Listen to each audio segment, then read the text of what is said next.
La base du vide, c'est notre vide intérieur. C'est-à-dire le fait qu'il faut qu'on remplisse. Le bonheur devient une exigence aussi, mais l'apparence du bonheur. Et donc, il faut avoir l'air heureux. C'est un système qui nous condamne à faire semblant d'être heureux, par conséquent, à ne pas être heureux. On sait que c'est faux, mais comme on n'a rien à mettre à la place, on défend la fiction, en quelque sorte, la fiction de notre propre existence. Ça crée une société qui devient une société du mensonge. C'est les quantités qui fabriquent des fausses qualités. C'est finalement le fonctionnement du show business qui s'applique à l'ensemble des domaines de la vie sociale. Le burn-out, dans son niveau plus profond, au-delà de la tension nerveuse, c'est une maladie ontologique ou métaphysique. C'est-à-dire d'un seul coup, je me dis, qu'est-ce que je fais là? Pour moi, c'est la société qui est en burn-out. On est dans une société, au bord de la crise de nerfs. On fait de la morale à laquelle on ne croit pas. Donc il faut se méfier effectivement des moralisateurs. Mais j'imagine les générations futures, si on arrive à s'en sortir, ce qui n'est pas gagné, regardant notre période. Mais je pense qu'ils se foutront de nous. Ils trouveront ça ridicule. Et on finit par admirer cette intelligence artificielle en se disant que peut-être il y a quelque chose derrière, peut-être elle a une conscience, peut-être qu'elle a une conscience plus sophistiquée que nous, et donc elle est littéralement divinisée. D'un autre côté, on a le Dieu qu'on mérite.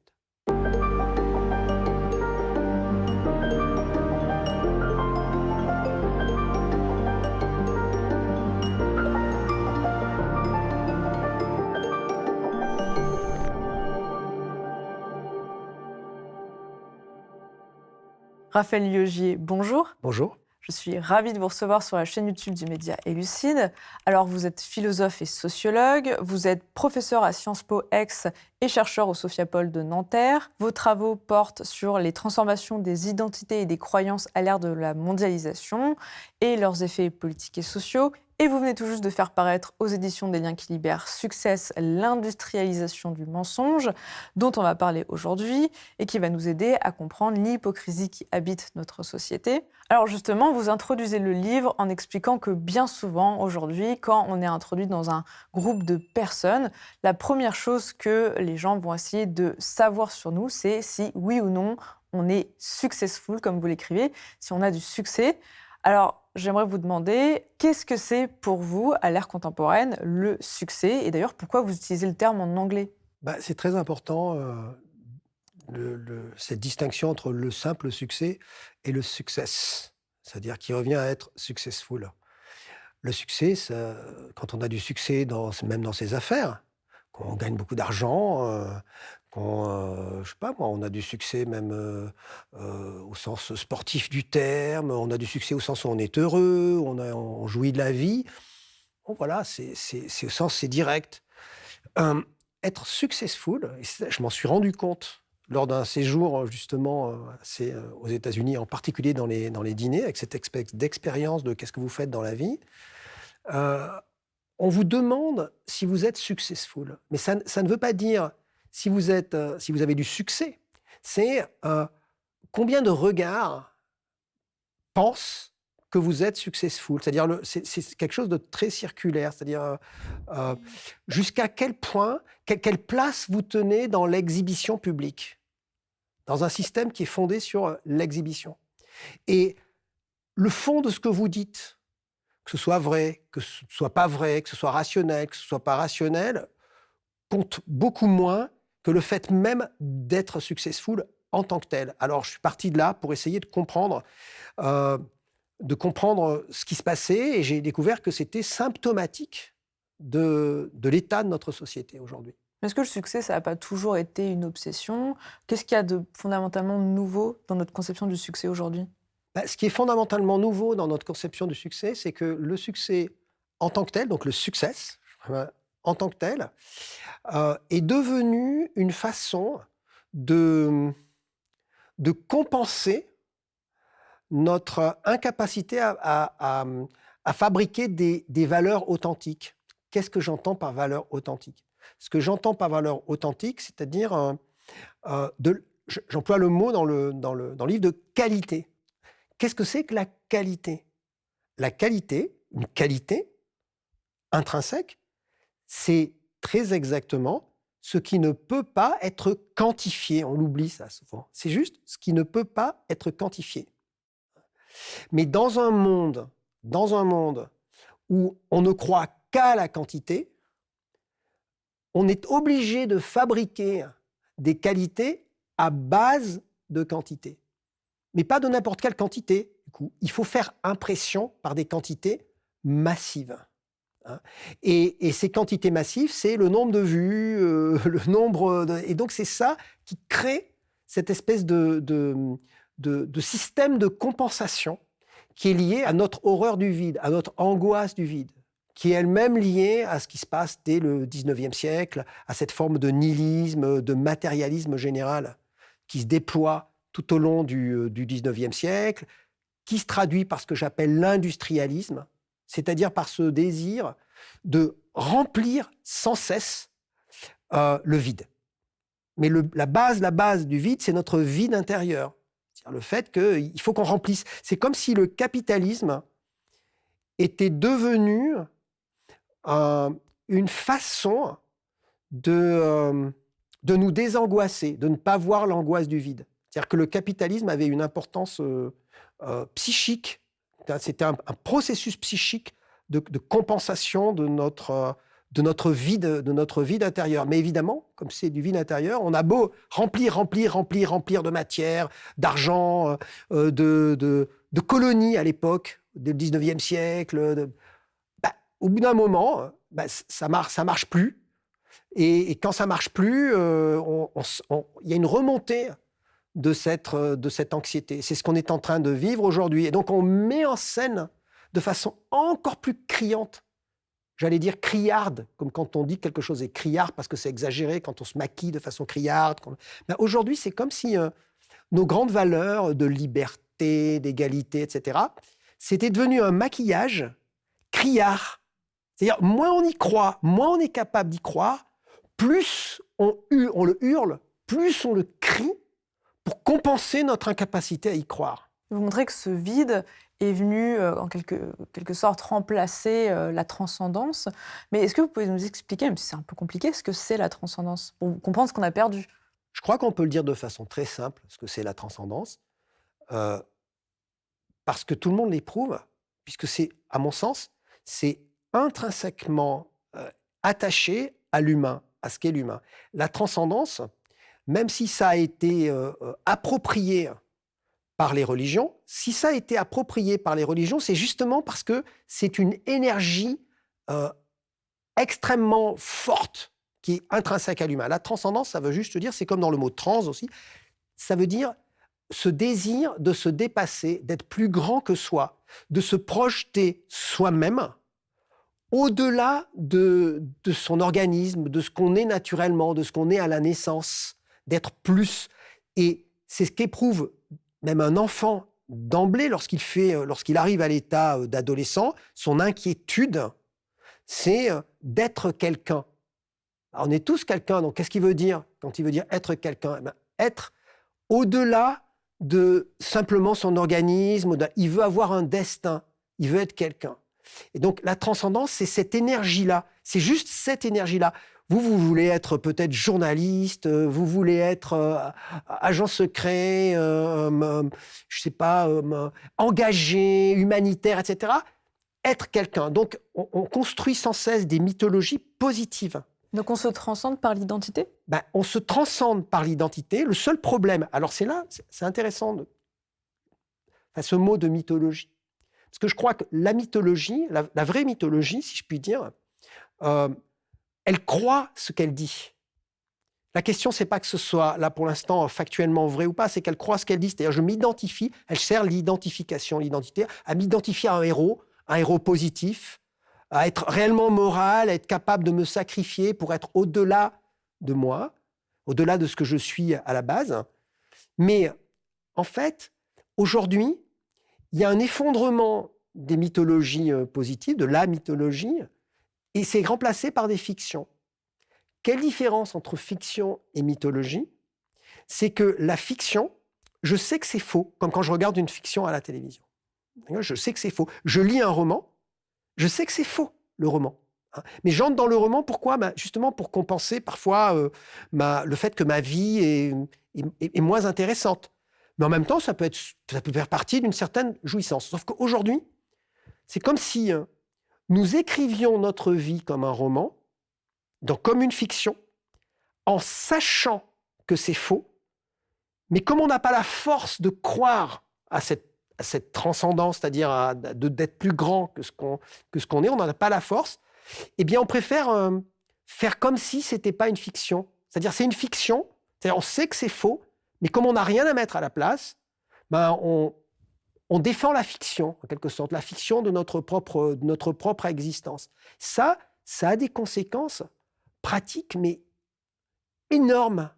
C'est-à-dire que ça crée une société qui devient une société du mensonge, où tout le monde se satisfait du mensonge, parce que sinon, ça nous remettrait face au vide.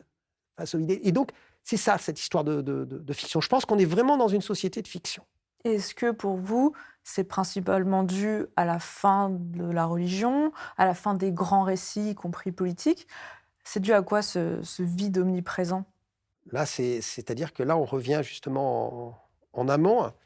Euh, je crois que le grand pari du monde moderne, vraiment le pari originel de la modernité du XVIIIe siècle, c'était pas le pari de la rationalité, de l'objectivité, tout doit être objectif, tout doit être rationnel, etc. C'était au contraire le pari de la subjectivité, c'est-à-dire de la liberté. Je suis libre subjectivement, c'est mon choix, quoi. Je suis libre. Donc ça suppose un pari dans la transcendance de l'individu. C'est-à-dire qu'il y a quelque chose vraiment de transcendant, qui n'est pas saisissable objectivement. L'individu n'est pas que son organisme. Donc ça, en fait, c'est un acte de foi, parce que ce n'est pas prouvable. Un acte de foi énorme, mais qui me donne une responsabilité tout aussi énorme. J'allais dire, c'est abyssal. D'accord ?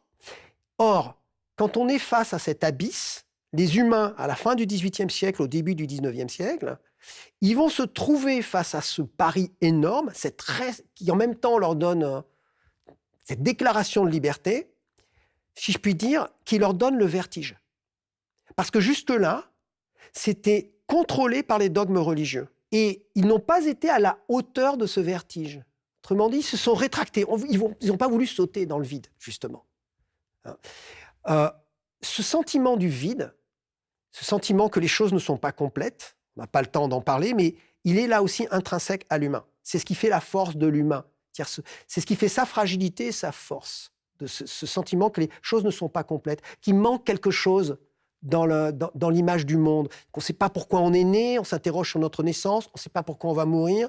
Et donc, c'est l'origine à la fois de la religion et de la science. Qu'est-ce qu'il y a derrière ? Est-ce qu'il y a quelque chose derrière ? Est-ce qu'il y a quelqu'un qui tire les ficelles ? Est-ce que c'est l'idée de Dieu, etc. Mais il y avait des individus dans l'histoire de l'humanité qui étaient libres. C'était les seuls qui faisaient le pari de la liberté, mais ils étaient une petite élite. C'est ce qu'on appelle des mystiques. Et les mystiques, c'était les ennemis de la religion dogmatique, de la tradition religieuse. Pourquoi ? Parce qu'en fait, leur idée de Dieu, c'est un Dieu tellement ouvert, tellement indéfinissable, que ça finissait par être la croyance en eux-mêmes. On le trouve dans l'islam, dans le bouddhisme, à peu près partout. Et chaque fois, souvent, dans le christianisme, ils sont combattus finalement, ces grands mystiques. C'est comme si la modernité, c'était une expérience mystique à l'échelle collective. C'est un truc incroyable. C'est vraiment inédit dans l'histoire humaine. Sauf que pour être un vrai mystique, c'est-à-dire être, à la hauteur de cette liberté intérieure, il faut être préparé spirituellement. Spiritus, en latin, ça veut dire souffle. Donc il faut avoir du souffle.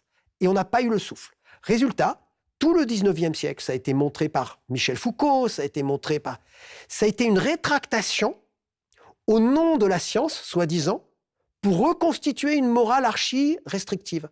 Par exemple, reconstituer la morale bourgeoise au nom de la science, inférioriser les femmes, les restreindre sexuellement, etc. Mais plus au nom du religieux, mais soi-disant parce qu'elles étaient hystériques, parce que c'était une maladie. Michel Foucault a montré qu'il y avait la psychiatrisation du monde. Et c'est là où le capitalisme, soi-disant utilitaire, rationnel, qui sélectionne les meilleurs, est en réalité devenu une sorte de religion nihiliste, de religion qui est là pour compenser, et qui nous rend de moins en moins libres, qui prétend justifier la liberté, mais qui nous rend de moins en moins libres, qui nous manipule de plus en plus.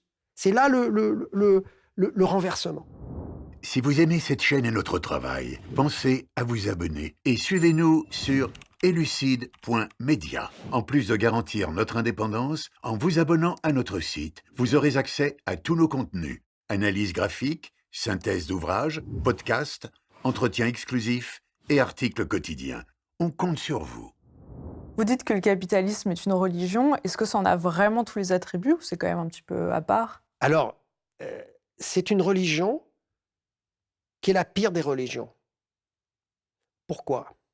Parce que le problème de la religion et des dogmes religieux, en particulier dans la version dogmatique, justement pas quand c'est mystique, puisque c'est ouvert, quand c'est mystique, c'est que elle est autoritaire, elle est hiérarchisée. Elle nous dit, elle nous enferme en quelque sorte, elle enferme l'horizon, elle prédéfinit. Donc il n'y a plus de liberté, ou il y a de moins en moins de liberté. Mais il y a quand même dans la religion une ouverture. C'est ce que, par exemple, dans le monothéisme, on pourrait appeler le regard de Dieu. C'est-à-dire que même celui qui est un monarque de droit divin, à un certain niveau, quand même, il se sent sous le regard de Dieu. Et comme il se sent sous le regard de Dieu, il ne se sent pas totalement légitime à faire totalement n'importe quoi. Alors que dans le capitalisme comme religion, il n'y a même plus ce regard extérieur, c'est totalement circulaire. Et comme c'est totalement circulaire, ça va donner naissance à quelque chose qui n'est plus seulement autoritaire, mais qui devient totalitaire. Parce que puisque c'est pour des raisons scientifiques, ceux qui prétendent avoir la science, c'est ce qu'a montré Karl Popper, ce qu'ont montré énormément d'auteurs, ceux qui prétendent avoir la science, ils n'ont même plus à faire référence à autre chose qu'eux-mêmes. Et donc, ils ont perdu eux-mêmes ce qui faisait la beauté de la science, c'est l'esprit critique. Mais l'esprit critique, qui est le contraire de l'esprit dogmatique, justement, l'esprit critique suppose un sens de la transcendance.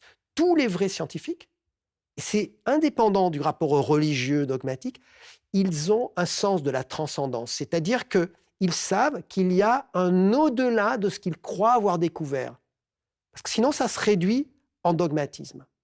C'est-à-dire qu'ils savent que le monde, l'univers, est plus grand que ce qu'ils croient saisir.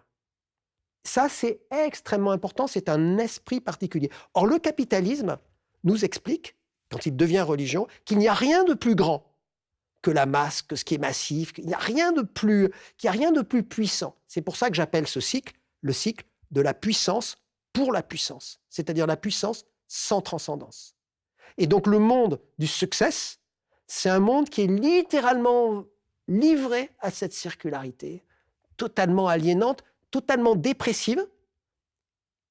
Et la dépression, lorsqu'elle est poussée jusqu'au bout, elle devient suicidaire. Et c'est pour ça que notre monde, dans son ensemble, devient suicidaire. Vous expliquiez tout à l'heure que ce désir obsessionnel du succès repose sur une sorte de glissement entre les notions de qualité et de quantité. Est-ce qu'il y a un seuil à partir duquel le changement de degré devient un changement de nature? C'est très important ça, ce que vous venez de dire, parce que le fait de dire que des quantités se changent en fausses qualités, c'est bien, mais on peut dire, mais par quel processus? Par le processus qui consiste à faire impression. Et il faut que l'impression soit massive. Je tiens au mot massif parce que c'est comme un coup de masse. Il faut que ça donne un coup. C'est un peu comme ce qu'on trouve en psychologie, même en sciences cognitives, en psychologie cognitive, lorsque quelqu'un a subi un traumatisme, même en psychanalyse, très fort, il subit le traumatisme, et son traumatisme, donc, c'est comme un coup de masse. Ça veut dire qu'il est suffisamment impressionnant pour qu'il oublie l'origine du traumatisme. C'est-à-dire qu'il ne sait pas d'où ça vient, ça crée une amnésie.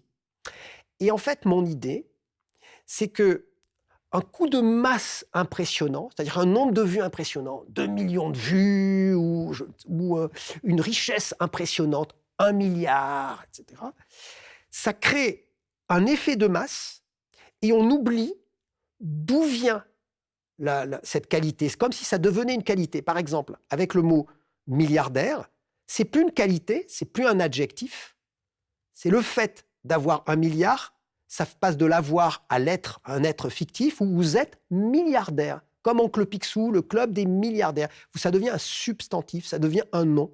Je suis milliardaire. Et en tant que milliardaire, je deviens légitime à exprimer des choses dans le monde qui n'ont rien à voir avec le fait que c'est quantitatif. Juste, si vous me permettez, un petit mot sur une chose, pour dire en quoi je me différencie de certain nombre d'auteurs qui qualifient le monde actuel d'un monde de quantification. On dit qu'on quantifie tout, l'horreur, c'est la quantification. Moi, je dis non, l'horreur n'est pas la quantification.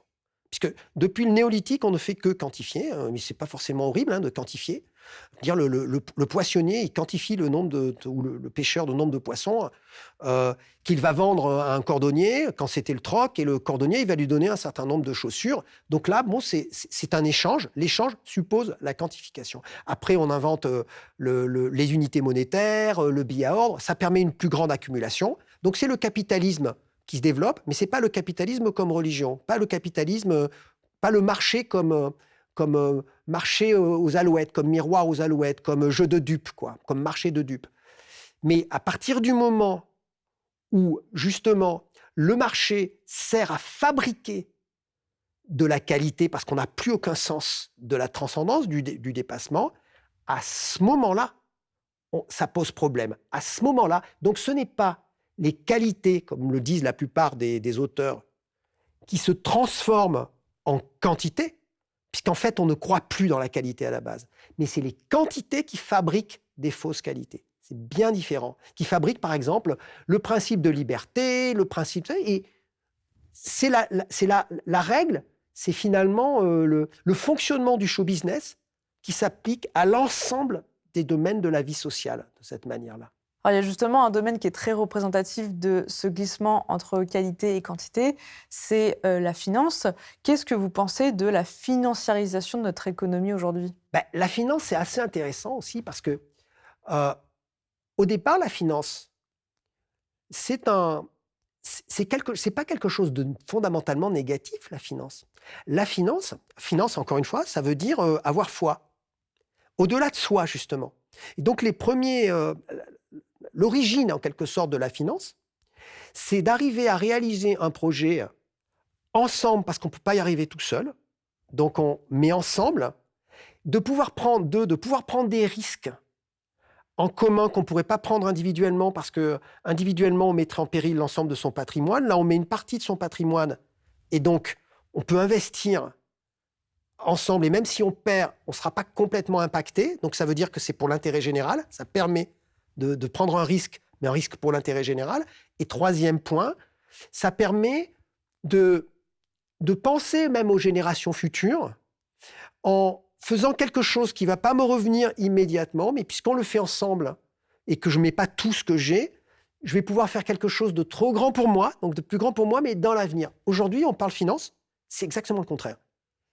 La finance, c'est le fait de ramener tout à soi, mais au sens de l'individu le plus restrictif possible. Ça me profite à moi et pas aux autres, contraire de l'intérêt général. Le contraire du collectif, de la solidarité. Et le contraire de la visée dans le temps long, puisque ce qui bousille l'économie, c'est le temps court. C'est-à-dire le fait de ne viser que dans le temps court. Résultat, la finance, ça va être la manière, non pas de construire des unités collectives de plus en plus larges, même ce que pouvaient être des formes d'usines, des formes de mise en commun, des formes de je sais pas moi, de la mutualisation. La finance, au départ, c'est de la mutualisation. Mais ça va être une manière de détruire même le lien social au profit du financier. C'est-à-dire que ça va être une finance destructrice, qui détruit. Et elle détruit justement en fabriquant des fausses valeurs. C'est-à-dire que même une entreprise industrielle classique, elle va avoir une valeur définie sur le marché financier qui va être indépendante de ce qu'elle fabrique, même de la quantité finalement de ce qu'elle fabrique, parce qu'elle va être assujettie à des spéculations. On dit des spéculations. Spéculation, c'est le miroitement. Spéculum, c'est le miroir. Des spéculations qui sont des spéculations presque hasardeuses, statistiques, plus ou moins déterminées, qui fonctionnent avec l'intérêt des uns et des autres, avec même des gens qui jouent en permanence pour pouvoir multiplier leurs richesses. Par exemple, qui vont faire croire que telle entreprise a de la valeur en achetant massivement une partie de cette entreprise, mais en ayant prévu de la revendre. Tout le monde il va y avoir des milliers de gens qui vont être mis à la porte, mais eux, ils vont gagner énormément d'argent en ayant créé cette fausse valeur. C'est quelque chose de fascinant. Et ces nouvelles entreprises que sont des anciennes start-up devenues des mastodontes gigantesques, ce sont des entreprises justement qui reposent sur le vide, sur cette espèce de remplissage du vide à base de fausses valeurs. Et le modèle de la Silicon Valley, le rêve de tout entrepreneur de la Silicon Valley, c'est d'essayer de fabriquer lui-même, de rendre désirable une sorte une plateforme en créant une sorte de service, un service qui en fait pourrait être rempli par quelqu'un d'autre ou une autre entreprise. Mais là, il a trouvé l'idée. Et donc, immédiatement, il va être valorisé. Et son rêve, c'est de le revendre le plus possible immédiatement avant qu'on se rende compte que finalement, c'est pas si utile que ça. Et donc, tout fonctionne comme ça. Si c'était que la finance qui ne fonctionnait que d'une manière financière, je ne veux pas dire que c'est un moindre mal, c'est déjà monstrueux. Le problème, c'est que une grande partie de l'art contemporain, pas tout l'art contemporain, parce que les gens résistent, fonctionne comme ça. C'est-à-dire qu'il y a des œuvres, l'œuvre d'art aujourd'hui, tendanciellement, c'est même pas que l'artiste a une cote qui est une cote financière, c'est qu'il devient lui-même une monnaie. Et pour continuer à exister, il doit accepter d'être cette monnaie avec un cours qui peut être évalué, dévalué. La monnaie elle-même qui devient un objet spéculatif aussi. La monnaie elle-même qui devient un objet spéculatif. Puis quand vous avez aussi ce qu'on appelle les NFT, je crois que c'est un petit peu passé de mode, mais c'est quand même fascinant, ces NFT. C'est-à-dire que on achète une œuvre, ce qui est supposé être une œuvre. Alors, est-ce qu'on achète cette œuvre pour pouvoir en jouir exclusivement ? Même pas, parce que n'importe qui peut en jouir, mais exactement de la même manière. Donc, on peut s'interroger, mais qu'est-ce qu'on achète ?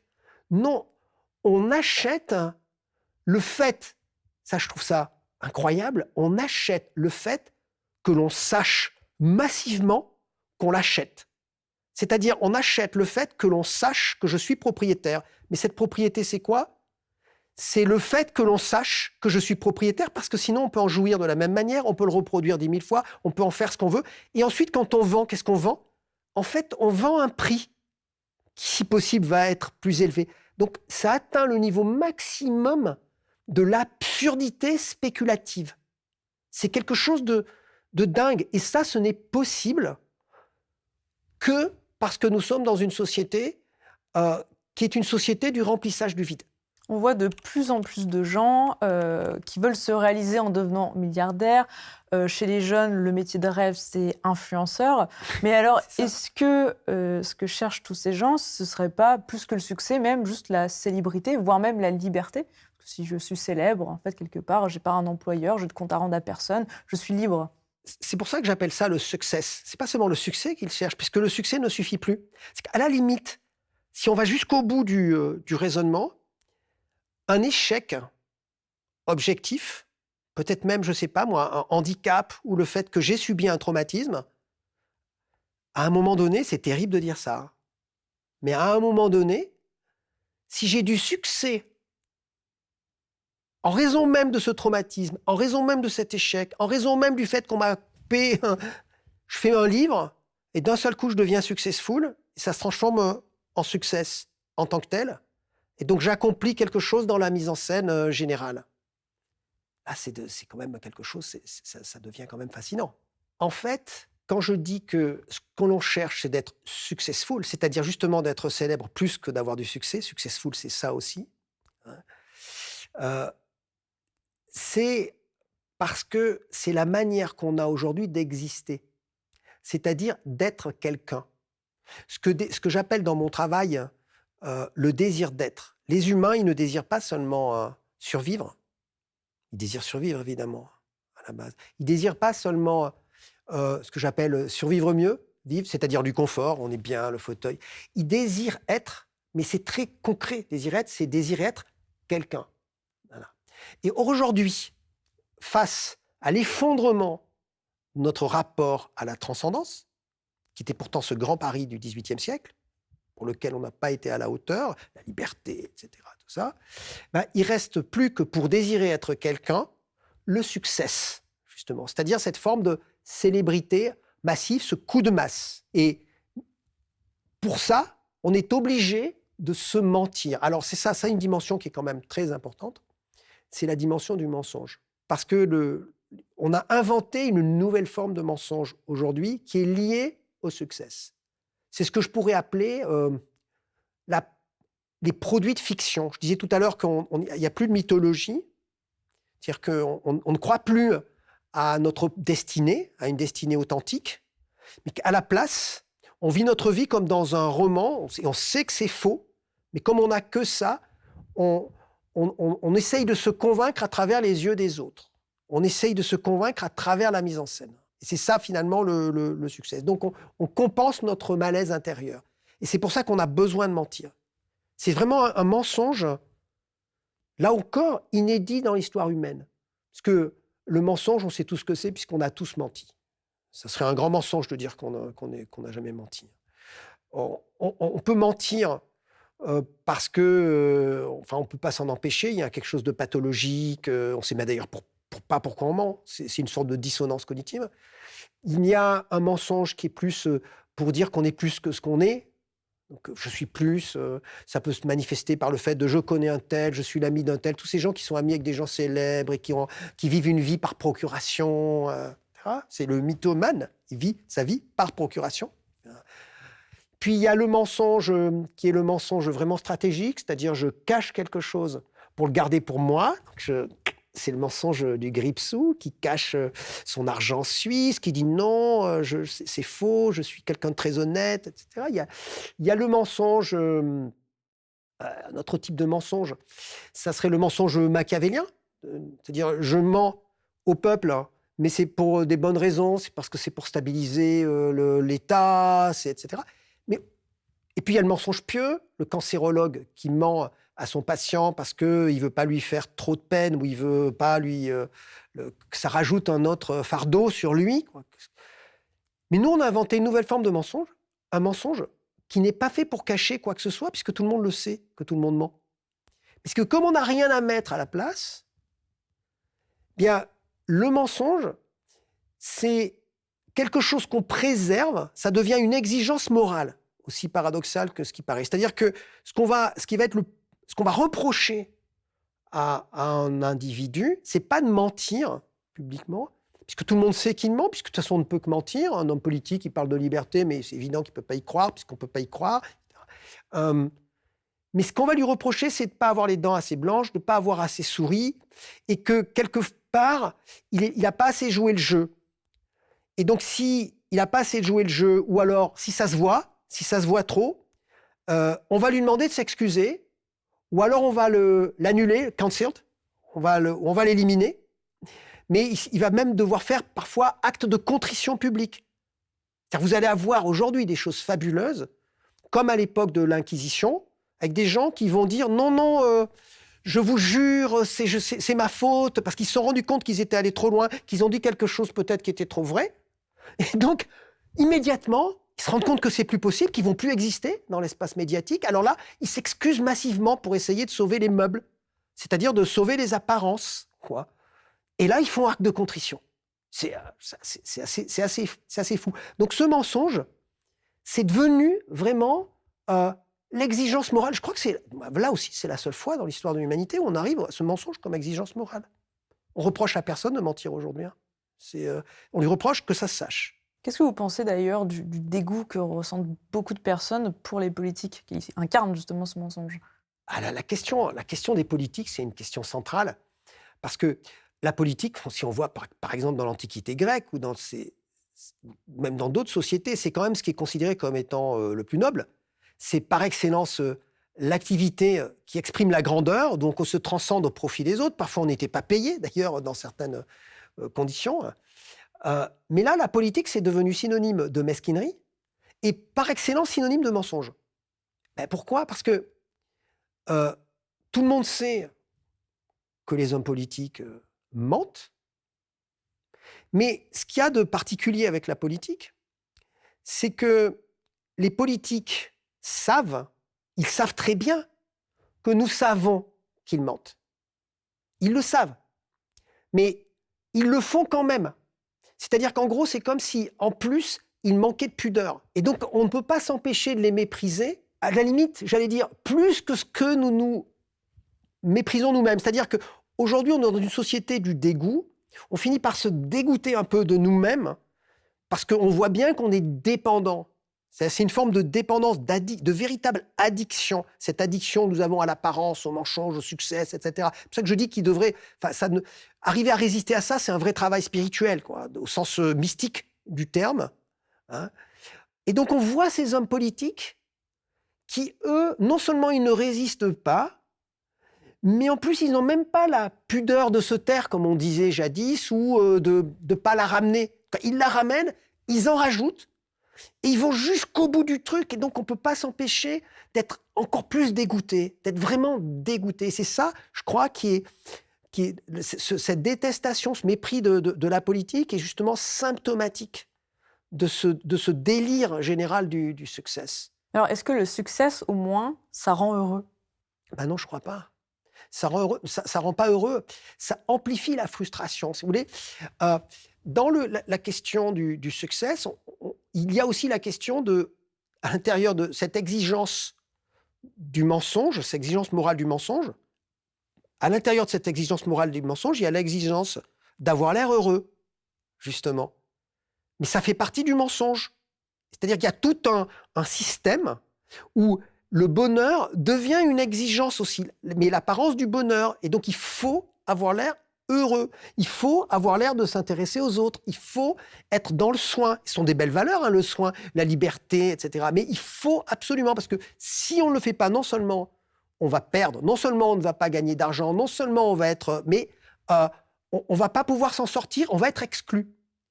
Il faut comprendre que c'est un système qui fonctionne aussi comme un champ magnétique. Et un champ magnétique, il y a un attracteur magnétique et un repoussoir. Le repoussoir, c'est l'exclu. Donc c'est un système qui fabrique de l'exclusion massivement aussi. Mais ceux qui sont exclus, quelque part, ils échappent au système parce qu'ils sont exclus, qu'ils n'ont plus d'espoir. Mais ils sont intéressants pour le système parce qu'ils sont les repoussoirs. Personne ne veut devenir comme ces exclus. Donc ils regardent... Oh, si je ne me comporte pas comme il faut que je me comporte, si je n'ai pas l'air d'être heureux, si je n'ai pas l'air de ceci, si je n'ai pas l'air, je vais être exclu. Donc il faut absolument, c'est la course-poursuite. Et les attracteurs, c'est les stars, c'est les gens qualitatisés, ceux qui sont qualitatisés, stars de la finance, stars, partout des stars, quoi, ceux qui peuvent se permettre de dire les choses. Et alors là, eux, ils sont le truc, on se jette vers eux. Mais en même temps, quand vous me posiez la question, ils ont l'air d'être accomplis, eux. Et en fait, eux, ils échappent par le haut, quelque part. Mais la rançon d'y échapper par le haut, de devenir une star, c'est qu'ils deviennent la fiction, pas l'idéal, la fiction de tous les autres. Et donc, eux-mêmes, ils sont face à leur propre vacuité. Et donc, ils sont doublement dépressifs. Sauf s'ils deviennent, ils en font une telle... sauf s'ils vont à un autre niveau de remplissage, ils décident d'oublier. C'est pour ça qu'on a beaucoup de stars qui se droguent, qui essayent d'oublier même qu'ils sont des stars. En même temps, ils ne peuvent pas s'empêcher de continuer à être des stars et de jouer le jeu. Et ils essayent d'échapper, par exemple, ils veulent sortir du système. Mais leur tentative même de sortir du système, elle est restarifiée parce qu'ils ne peuvent plus en sortir une fois qu'ils y sont, jusqu'à leur suicide réel, qui lui-même va être mis en scène et va redevenir même, j'allais dire, post-mortem, quoi. Et donc, on est dans un système qui fonctionne comme ça. Donc, est-ce qu'ils sont heureux? Non, on peut pas. C'est un système qui nous condamne à faire semblant d'être heureux, par conséquent, à ne pas être heureux. Ça ne veut pas dire qu'il n'y a pas des gens qui sont heureux, mais les gens qui sont heureux... qui arrivent à être heureux, donc arrivent à une forme de satisfaction, qui n'a pas besoin de cette espèce d'écran de fumée, eh bien, sont des gens qui acceptent, c'est pour ça qu'il y a un vrai travail spirituel, de passer sous le radar. Ils acceptent de vivre leur vie hors de cette espèce de projection. Parce qu'aujourd'hui, quand je dis vivre leur vie hors de cette espèce de projection, c'est plus seulement la télévision, c'est que chacun devient une force exhibante de soi, qui s'exhibe soi-même. Hein. À tous les niveaux, on est des producteurs de notre propre fiction. On est des produits de fiction. C'est pour ça que je pense qu'on a dépassé ce que voyait Debord, qui avait dit qu'on était dans une société du spectacle. Moi, je le situe comme étant la deuxième phase. Après cette espèce d'enthousiasme de colonisation du monde, il y a eu une sorte de hollywoodisation, société du spectacle. Mais aujourd'hui, on est allé au-delà encore. C'est le show business général est devenu une société où on est tous devenus des corrélations statistiques, c'est-à-dire des datas à base de profils. On est devenu des profils. Et on s'auto-profile. On n'a même plus besoin de l'extérieur. On s'auto-profile. On s'auto-profile pour être exploité en tant que profil.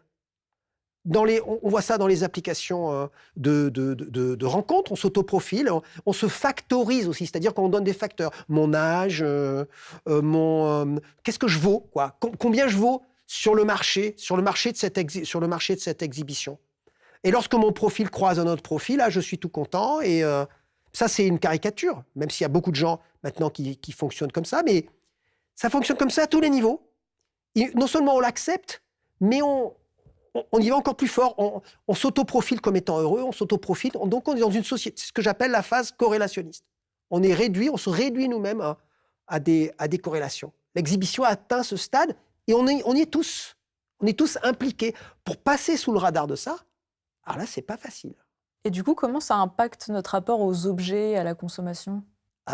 Nos rapports aux objets et à la consommation, c'est-à-dire qu'on a une consommation qui est de plus en plus médiatisée par ce profilage. C'est de plus en plus médiatisé par ce profilage, mais on se rend compte incidemment, parce que ça ne marche pas et donc on est frustré.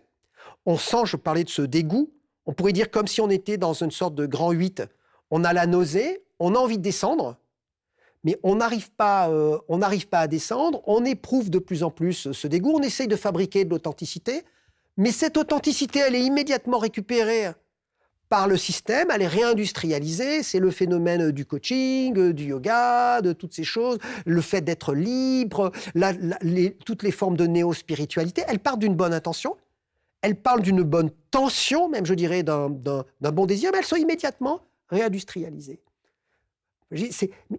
Comment sortir de ça ? Moi, je crois qu'on a eu plusieurs chances de sortir de ça. On a eu, par exemple, la chance des années 60-70.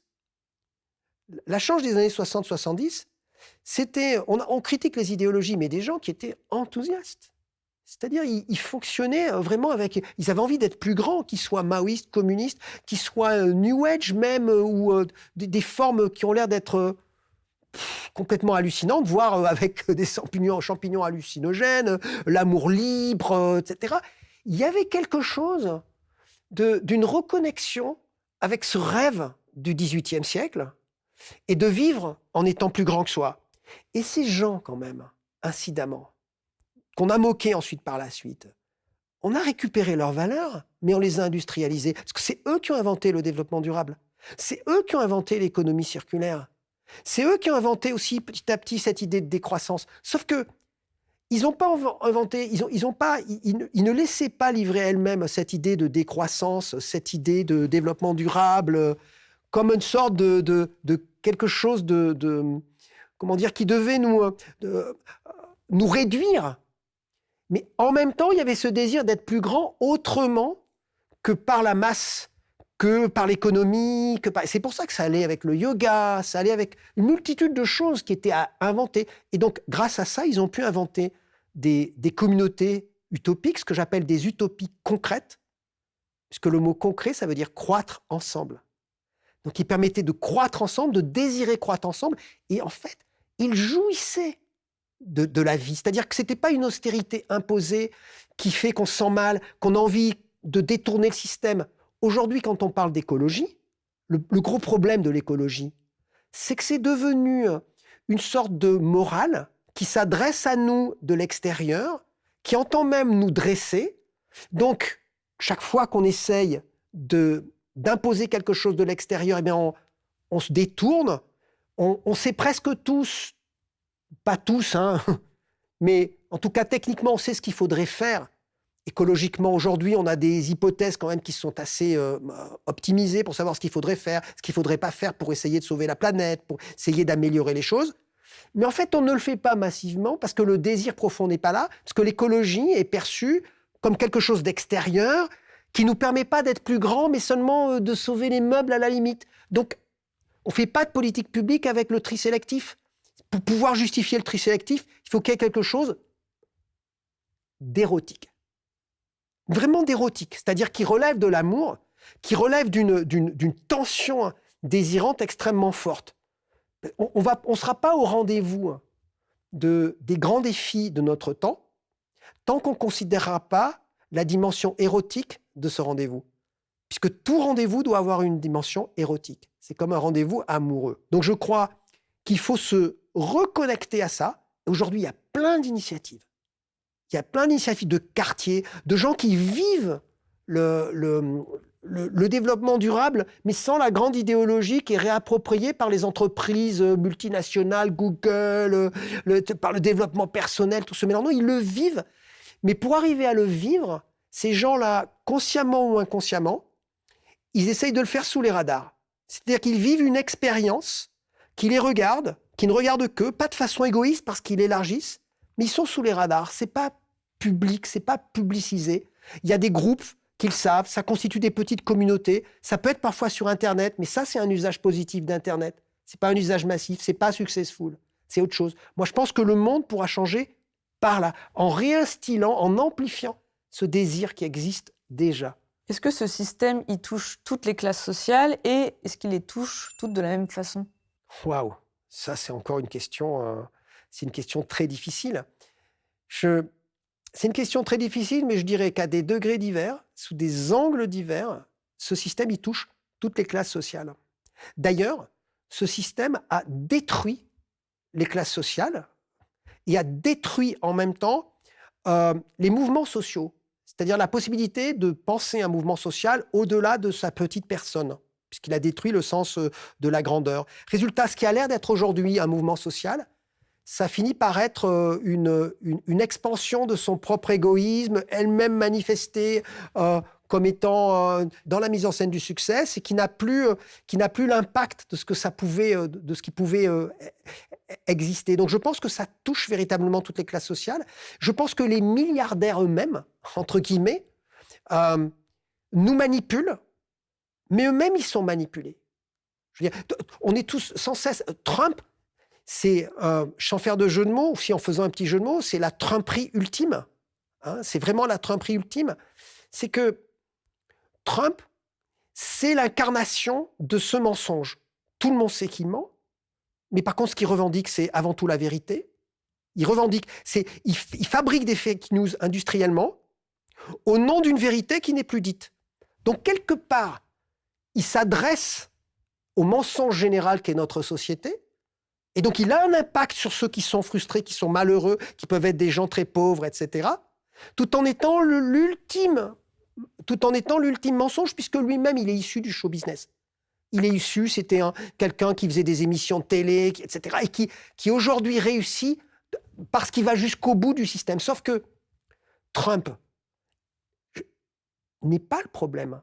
C'est comme avec l'affaire MeToo. Weinstein n'est pas le problème. C'est pas lui le problème. Le problème, c'est que ça marche. Le problème, c'est qu'effectivement, il y a cette espèce de mensonge général que tout le monde accepte. Et quand je dis tout le monde, je veux dire que le système entretient, parce que le système tient par ça. Mais Trump, c'est quoi, en gros? Pour résumer rapidement ce que tout le monde sait, Trump, c'est un fils de riche qui n'a aucune limite à sa libido, comme beaucoup de fils de riches, parce qu'on leur déroule le tapis rouge dès l'origine et qui pensent que le monde est fait pour eux et pas l'inverse.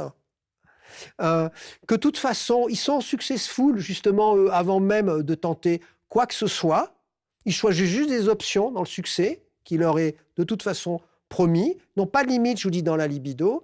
Pas de limite dans la libido en termes d'argent, en termes de visibilité, en termes de sexe, en termes de tout ce que vous voulez. Sauf que ces gens, si on n'était pas dans cette société, il y aurait une limite minimale au niveau du politique. Et là, comme tout a éclaté, ils deviennent les rois du monde, en réalité, quoi, dans notre monde décrit comme tel. Et lui-même, il fait du monde son terrain de jeu dans lequel il joue, et on accepte tous, on est en quelque sorte soumis à ce système, en désirant tous être plus ou moins comme lui, force d'attraction, et surtout ne pas être exclus comme ce qu'il promet de faire ceux qui ne respectent pas ça. Pareil pour Elon Musk, c'est le même principe. Donc la question, c'est pas de s'appesantir sur la personnalité de Trump. Des Trump, il y en a des centaines de milliers, des millions dans l'histoire de l'humanité.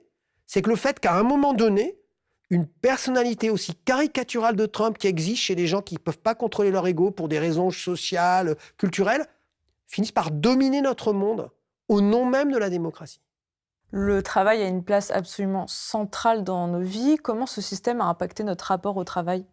Ben, c'est pareil, le travail, et plus exactement même l'emploi, c'est-à-dire le fait non seulement de travailler, mais d'avoir un contrat de travail, c'est devenu...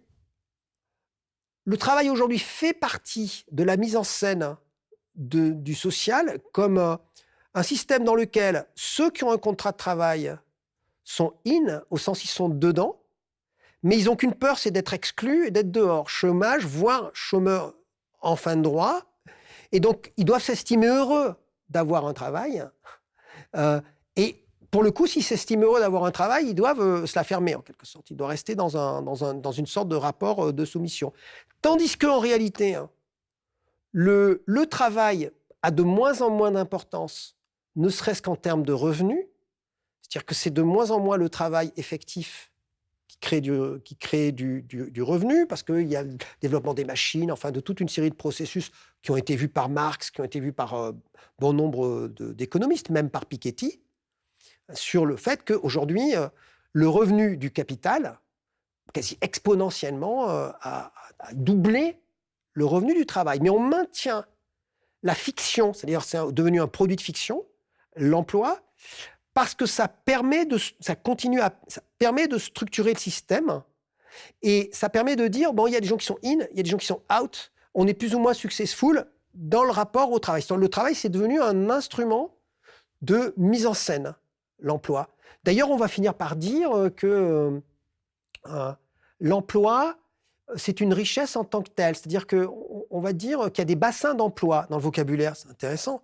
C'est-à-dire que des bassins d'emploi, un endroit où on va trouver l'emploi comme si on trouvait de l'or, de la houille, une forme de richesse. On va aller chercher de l'emploi. On va créer des emplois, ce qui est fascinant. Alors qu'on peut produire de la richesse, ça fait frémir quelqu'un, aussi bien Adam Smith que Karl Marx. Qu'est-ce que ça peut bien vouloir dire de créer des emplois? C'est typique de notre société qui est sans cesse en train de tout transformer en produit de fiction. Hein. Donc on crée des emplois alors que ce qui compte, c'est le revenu. Mais là, l'important, c'est d'avoir un emploi. Et donc on distribue une partie du revenu, mais en petite dose. Alors que tout le monde sait aujourd'hui que finalement, dans un sens, je vais peut-être faire frémir des gens, et vraiment, je sais qu'il y a un certain nombre d'économistes qui ne sont pas d'accord avec moi, mais je me permets de le dire, c'est que même l'impôt sur le revenu, dans un sens même, plus il est élevé, même sur les tranches les plus élevées, il devient un impôt inégalitaire. Qui construit encore plus l'inégalité, mais la fiction de l'égalité, justement, la fiction du principe d'égalité. Pourquoi ? Parce que en ponctionnant même sur des revenus supérieurs beaucoup d'argent, ça donne le sentiment de ponctionner les riches, alors que les riches, lorsqu'ils ont une entreprise importante, une multinationale ou autre, ils se donnent parfois des revenus qui sont des revenus du SMIC, voire en dessous du SMIC, alors qu'ils vivent avec une maison qui est une maison que possède la société, mais dont ils ont la jouissance unique, qui est ceci, qui est cela. Ils se font tout rembourser, ils ont un château ici, cela, etc. Ils ont leur siège social ailleurs, et tout, et tout. Et donc, finalement, ce qu'il faudrait taxer, c'est le capital. Vous montrez que on fait peser sur les individus des objectifs de performance au travail, mais aussi dans la vie en général, qui sont intenables. Est-ce que ça ne rend pas le recours à la triche nécessaire ? C'est ça, c'est que... Exactement. C'est-à-dire que c'est un monde qui incite à la tricherie. Et c'est en cela où je crois que le communisme appliqué, je ne parle pas de Marx, de sa critique, de la plus-value, j'ai toute une partie sur la question du fétichisme, la marchandise, la plus-value, etc. Donc je ne parle pas de ça, je parle du communisme appliqué. Et le capitalisme appliqué, c'est-à-dire devenu religion dans un sens, c'est le même système. C'est juste que l'appropriation des moyens de production va être concentrée d'une certaine manière, avec une certaine idéologie dans le système soviétique, par exemple. Il va être concentré d'une autre manière par un certain nombre de multinationales qui sont tout à fait hégémoniques dans l'autre système. Mais dans les deux cas, c'est un système qui veut faire croire qu'on peut réussir sans rien avoir, uniquement par son travail, par son initiative, par sa créativité, par ceci, par cela.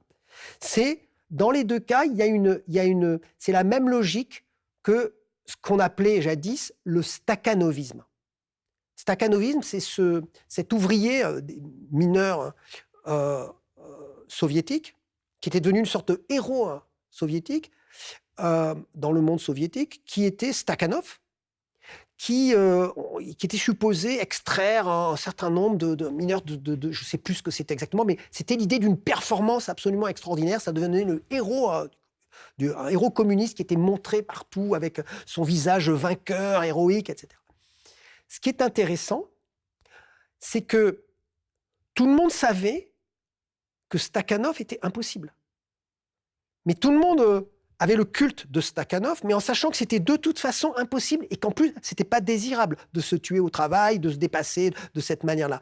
Mais le mythe devait être entretenu. Eh bien, je pense que le mythe de l'entrepreneur qui réussit, de l'employé du cadre dynamique qui réussit, c'est du stakhanovisme. C'est la même mythologie. En fait, c'est pas la même mythologie, la même fiction. C'est la même fiction. Donc, on sait que ça ne marche pas, mais on s'adonne totalement pour oublier même que ça ne marche pas parce qu'on n'a rien à mettre à la place. Et donc, on reste dans cette espèce de mensonge, de facticité générale. C'est le kitsch général, comme dirait Kundera. C'est kitsch, en fait. Et si tout le monde triche, pourquoi il y a une explosion des burn-out, par exemple, de l'épuisement au travail, etc. Parce que c'est intéressant de parler de l'épuisement au travail. Parce que, alors, moi, je suis aussi critique d'une idée répandue, c'est qu'on travaille plus qu'avant. Je sais que tout le monde dit ça. Moi, je ne crois pas qu'on travaille plus qu'avant. On ne travaille pas plus qu'au XIXe siècle, dans les usines, au milieu de la révolution industrielle. C'est presque, excusez-moi, c'est presque impudique de dire ça. Aujourd'hui, de dire « Oh, on travaille, c'est plus possible ». Par contre, qu'il y ait une forme d'épuisement nerveux, c'est-à-dire de tension permanente, ça c'est vrai. C'est une première chose. Mais c'est encore le niveau le plus superficiel.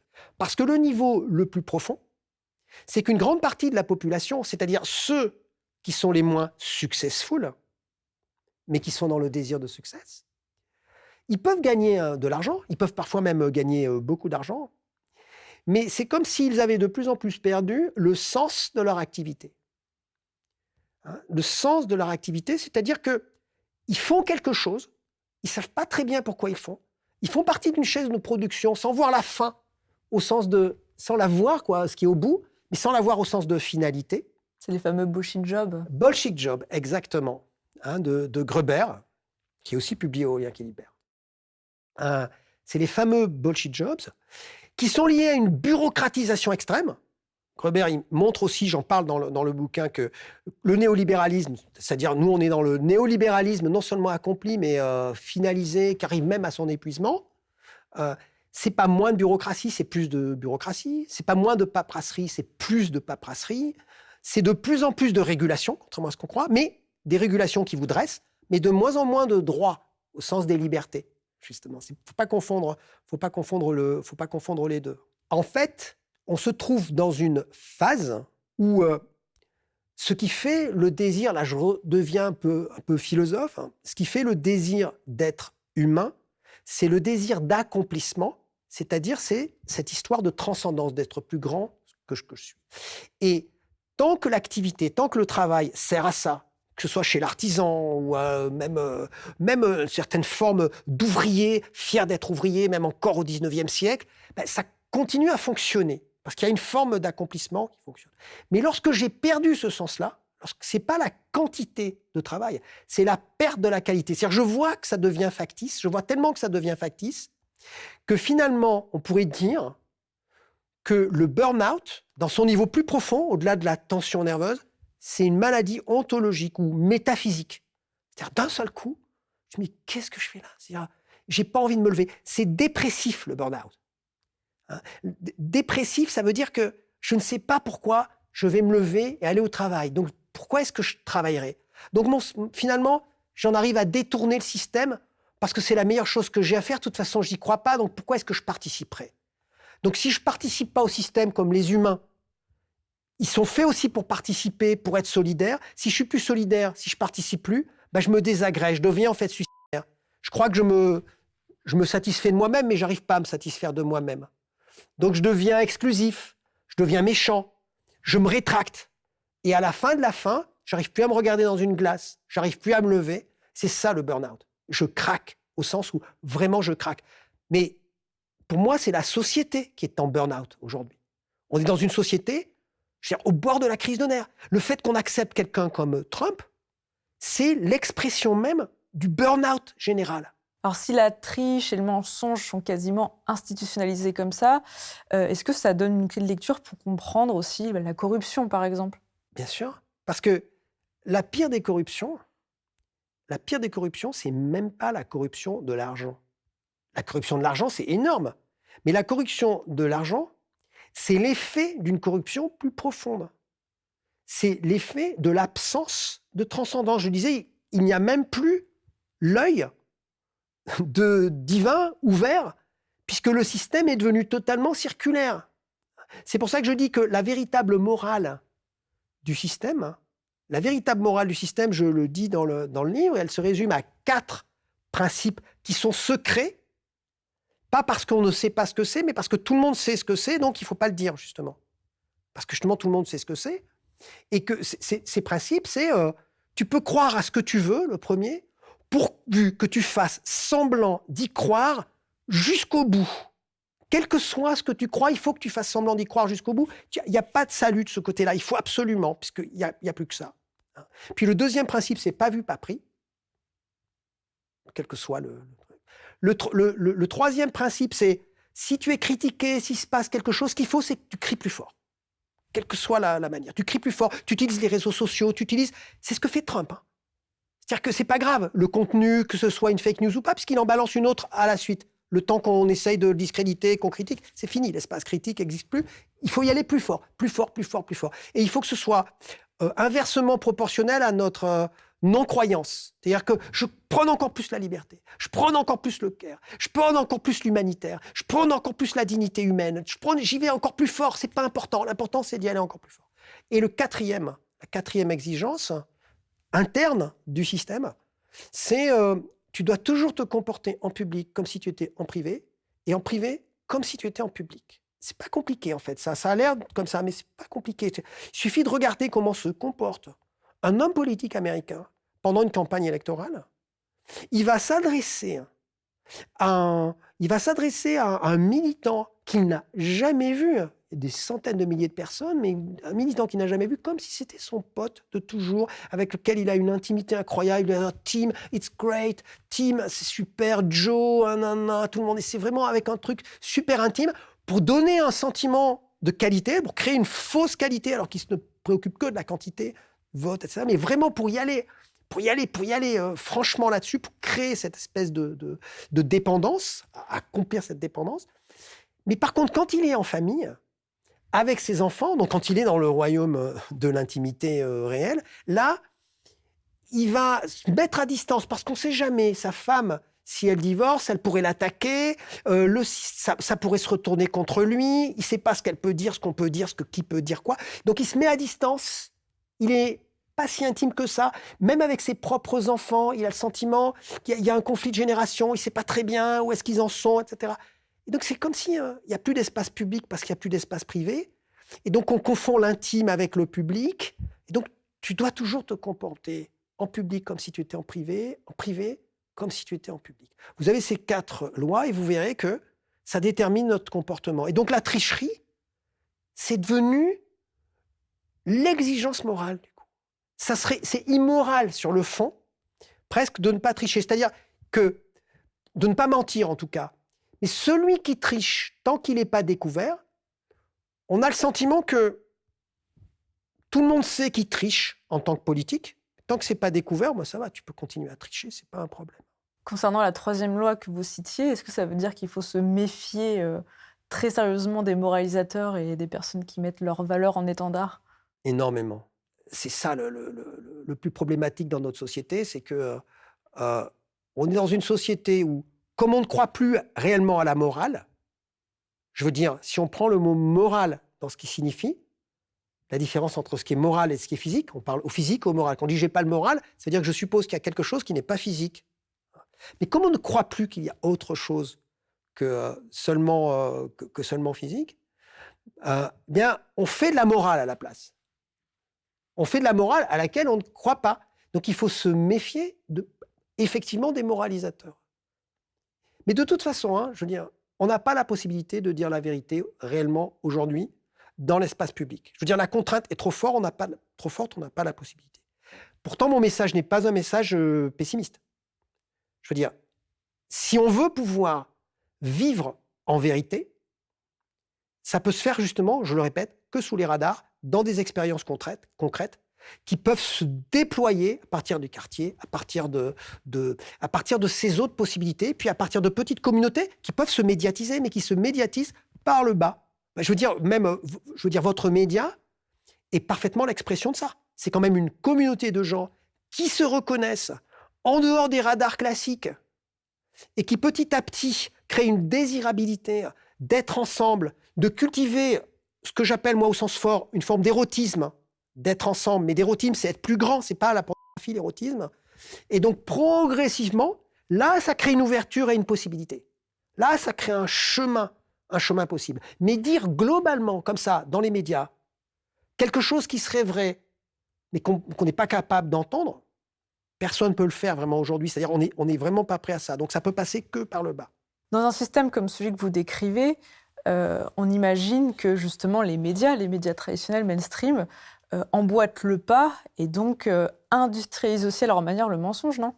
Ah ben, je ne veux pas dire qu'ils ne font que ça. Mais c'est full sentimental d'Alain Souchon. C'est-à-dire que c'est le larmoyage permanent dans les chaumières, c'est une logique de la pitié, une morale de la pitié, ce qu'Alain Badiou appelle une morale pitoyable, puisqu'elle est fondée sur la pitié, qu'elle n'arrive pas à être positive, elle n'arrive pas à désirer être plus grand, elle n'arrive pas, comme chez Spinoza, à être fondée sur la joie, sur le dépassement de soi, elle n'arrive plus à ça, donc elle est fondée uniquement négativement. Et donc les médias, ils participent à cette négativité. Ils participent à ça, ils participent à surexposer des principes, surexposer le décor, à être kitsch. On est dans un monde kitschissime. Je veux dire, on ne s'en rend pas compte parce qu'on a le nez dans le guidon, mais j'imagine les générations futures, si on arrive à s'en sortir, ce qui n'est pas gagné, regardant notre période. Nous, on s'estime extraordinaire dans notre période. Mais je pense qu'ils se foutront de nous. Ils trouveront ça ridicule. Ils trouveront ça, mais plus ridicule que ce qu'on observe lorsqu'on regarde un film, lorsqu'on regarde des émissions des années 50, 60. Quelquefois, on trouve ça ridicule, mais c'est pas ridicule par rapport à ce qu'on fait aujourd'hui.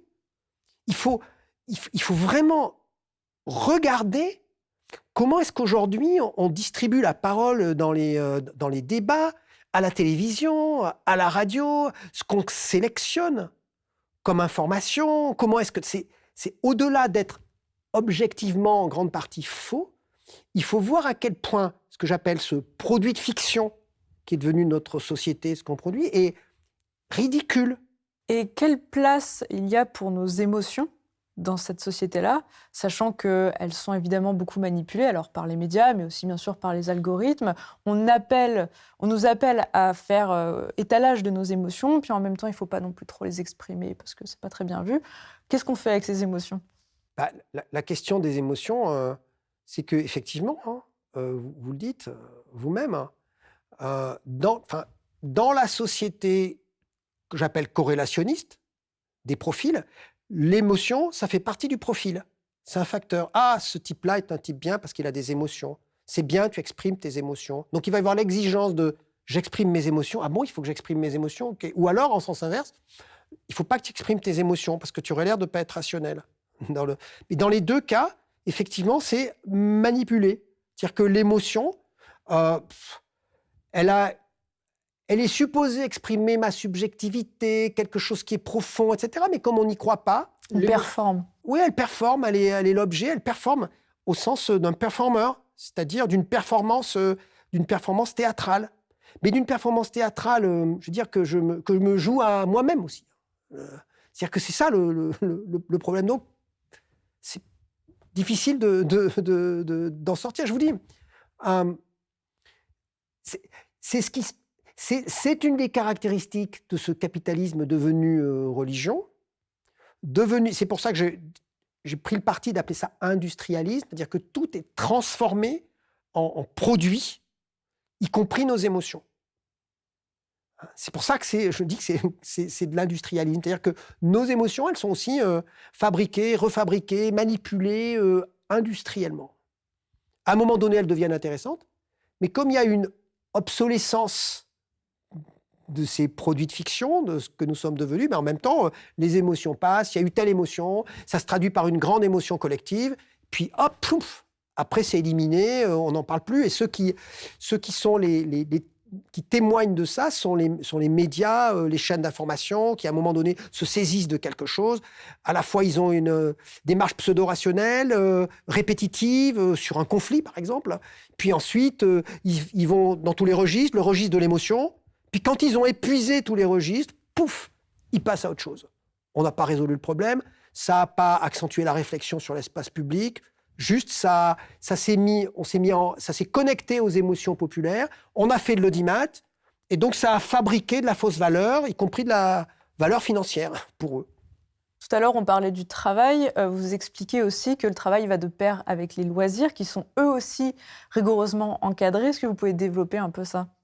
On est dans une société où il y a une sorte de dialectique aliénante entre travail, loisirs au pluriel. Les loisirs comme divertissement. Donc c'est comme si les loisirs, c'était une sorte de temps de récupération où on se divertit du labeur obligatoire pour être dans le système, pour pouvoir retourner dans le système. Donc à la fin, ça finit par constituer un rythme, ça finit par constituer l'intensité même de l'industrialisme, notre société industrielle. Tandis que le loisir, ça veut dire libre, être libre. Mais le loisir, c'est comme s'il existait de moins en moins. Donc une société qui déploierait de plus en plus la liberté, ça serait une société du loisir où le travail deviendrait de plus en plus une activité qui, en fait, nous rend de plus en plus libres. Puisque c'est une activité dont on connaît la finalité, qui nous permet de nous déployer, Mais ce n'est plus le cas aujourd'hui. C'est-à-dire que on est en permanence en train de négocier avec ce système, qu'on soit dans les loisirs ou qu'on soit dans le travail. Ça devient les deux faces du même processus. Et j'emploie le mot négocier, parce que négocier, ça veut dire non-repos. C'est ne jamais être au repos. Et le système fait en sorte que nous ne soyons jamais au repos. C'est pour ça qu'aujourd'hui, quand on parle des vacances, c'est plus des vraies... Ce sont des vacances où on ne peut pas s'empêcher d'avoir une activité, on fait du développement personnel, on fait ceci, on fait cela. Donc les vacances font partie du travail. Développer une certaine performance, Et donc on est dans un système qui est totalement tenu. Est-ce qu'il n'y a pas aussi un petit paradoxe dans le fait que d'un côté, il y a une injonction très forte au conformisme, et puis de l'autre, il y a aussi une injonction très forte à l'individualisme, dans le sens où il faut être singulier, unique, différent des autres? Pour être singulier et unique, il faudrait pouvoir y croire. On y revient. C'est la fiction, du coup. Eh bien oui, parce que l'individu lui-même est devenu une fiction. Puisque pour être réellement singulier, et pour croire qu'on est singulier et unique, il faut croire qu'on est plus que la somme de ses organes, qui là sont comparables avec tout ce qu'est tout le monde. Donc on est autre chose qu'un corps. Mais puisqu'on s'est préalablement arrangé pour ne pas croire qu'on puisse être autre chose qu'un corps, c'est-à-dire qu'on ne peut pas transcender notre composition organique, on ne peut pas le transcender, mais qu'on a quand même besoin de qualité de dire qu'on est singulier, c'est-à-dire on fait semblant, c'est-à-dire on fait semblant de croire qu'on est des individus. Mais le moment où on se rend compte, où on revient à ce que l'on croit vraiment sur le fond, ben c'est là où on devient dépressif. On dit en fait, je ne suis pas un individu, je suis qu'un simple employé dans le système. En fait, je ne suis pas ça. Et donc, pouf, ça crée ce burn-out. Et si je suis l'individu qui est qualitatisé, c'est-à-dire je suis une star ou je ne sais quoi, et lorsque je m'en rends compte à mon niveau, bah à ce moment-là, le niveau de ma dépression, ça devient cette espèce de sentiment suicidaire de la star qui n'arrive plus à supporter d'être face à sa propre vacuité. Alors j'aimerais bien aussi avoir votre regard de philosophe sur un bouleversement assez récent dans notre histoire, qui est celui de l'intelligence artificielle. Comment vous voyez l'apparition de cette nouvelle technologie ? Il y aurait beaucoup de choses à dire sur l'intelligence artificielle, mais pour moi, je l'évoque incidemment, le risque majeur de l'intelligence artificielle, existentielle, parce qu'on parle aujourd'hui de risque existentiel, c'est pas vraiment ce qu'on pourrait appeler le scénario de Terminator. Le remplacement par la machine, etc. Tout ça. Je ne le crois pas. C'est à discuter, mais je ne le crois pas pour toute une série de raisons. Par contre, je pense qu'il y a un risque majeur qui, en général, n'est pas perçu. C'est ce que j'appelle, alors, avec un gros mot, le risque épistémologique. En gros, le risque de zombification de la connaissance, de zombification de la science. Qu'est-ce que je veux dire par là ? Je veux dire que aujourd'hui, de plus en plus, ce qui semble être des vérités scientifiques sont elles-mêmes des corrélations de data. Et je rappelle que les corrélations de data, elles sont forcément biaisées parce que c'est la manière de dire on va tenir compte de telle data, de telle autre, etc. On les croise et on va aboutir à des probabilités statistiques. Par exemple, si je regarde, je mets dans la machine la couleur de vos yeux, votre taille, la couleur même de la peau, et puis même des données totalement hétérogènes. C'est-à-dire que je ne connais pas le lien qu'elles ont entre elles ont peut-être pas. Je mets tout ça dans la machine. Puis après, je le croise avec des millions de données d'autres individus sur l'ensemble de la planète. Avec un cerveau humain, je ne suis pas capable de faire ce croisement massif. Donc là, c'est massif aussi, c'est un coup de massue. Et le résultat, c'est que je vais pouvoir dire qu'il y a 76% de chances pour que vous ayez un cancer du foie en stade 3 à 42 ans. C'est vrai statistiquement, mais par contre, on ne sait pas pourquoi. C'est-à-dire qu'on n'est pas capable d'avoir une perspective, une vue cohérente sur ce résultat-là, même si on est obligé de le suivre, si on veut survivre, justement. Donc on est obligé d'aller dans cette direction, parce qu'on désire survivre, vivre, etc. Résultat, contrairement à ce que disait Popper, le problème de la science, c'est quand c'est une théorie qui est trop générale, comme le darwinisme, on finit par l'appliquer à tout et n'importe quoi, on fait une théorie raciste, etc. Donc il faut que la théorie, elle soit réfutable, pour qu'au moins elle soit limitée, et que là on sache où elle s'applique. Je dirais, il y a un truc là auquel Karl Popper n'avait pas pensé, via l'intelligence artificielle, c'est que ce qui est vraiment absolument irréfutable, ce qui est plus irréfutable qu'une théorie, c'est pas de théorie du tout. C'est-à-dire que là, il n'y a même pas besoin de théorie. C'est des corrélations massives et il n'y a pas de théorie. Donc, l'âme de la science, c'était les théories. Je dirais, j'ai une théorie. Et cette théorie, elle est dépassable, et puis je progresse, je dis, je sais pourquoi. Mais aujourd'hui, on ne sait pas pourquoi. C'est comme si, encore une fois, quelque chose qui arrive pour la première fois dans l'histoire humaine. Jusque-là, plus on devenait efficace dans un domaine, c'est ça qui a fait la force de la science, de la technoscience, plus on savait pourquoi. Et plus on savait pourquoi, plus on pouvait créer, à partir de théories, des techniques de plus en plus efficaces, conformément à la théorie scientifique. Logique, quoi. Je veux dire, logique. Aujourd'hui, il y a un décrochage, là aussi, via l'intelligence artificielle. Plus on est efficace, en tout cas via ces corrélations, dans ce type d'efficacité, moins on sait pourquoi. C'est même pas qu'on sait un peu moins pourquoi, on pourrait y arriver. Non, moins on sait pourquoi. Et comme on n'a pas la possibilité, notre cerveau, de faire ces corrélations, on n'arrive pas à rattraper la machine. Et là, c'est vraiment problématique. C'est vraiment problématique parce que ça crée en même temps une sorte de sentiment de supériorité de la machine.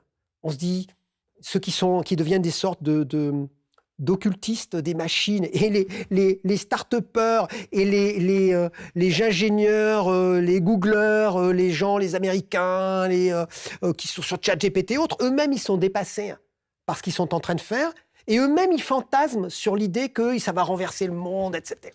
Tout ça, ils ne savent plus où ils en sont.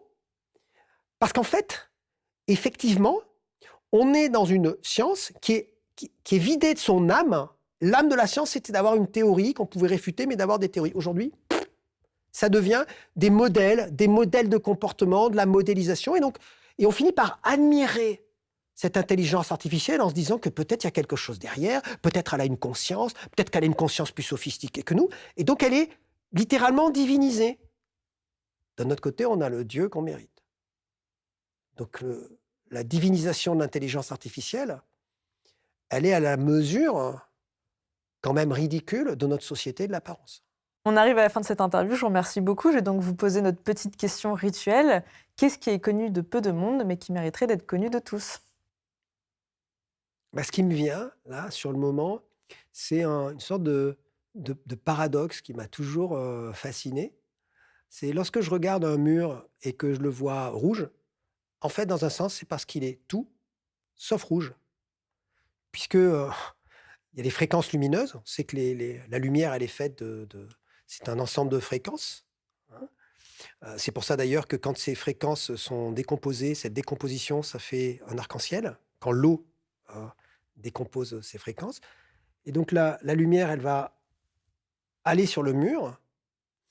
Et la plupart des fréquences vont être absorbées par la structure moléculaire, qui est comme une sorte de filtre. Et un filtre, ça a des dimensions. Et la seule fréquence, l'ensemble des fréquences qui ne sont pas absorbées, c'est celles qui reviennent, parce qu'elles ne sont pas absorbées, elles rebondissent. Elles rebondissent sur ma rétine, en excitant ma rétine. Et c'est ça qui fait la couleur rouge. Donc c'est tout sauf rouge, quelque part. Et je crois que si on réalisait à quel point ce que l'on croit être vrai, absolument vrai, positivement vrai, c'est ce que je reproche au positivisme même des scientifiques, de certains scientifiques, on serait plus humble par rapport à la réalité. Et cette humilité, elle est absolument nécessaire pour avoir l'esprit critique. L'esprit critique, chez tout le monde, le commun des mortels, le vulgum pucus, comme on dit, mais aussi chez le scientifique, chez tout le monde. On doit être humble face à nos perceptions.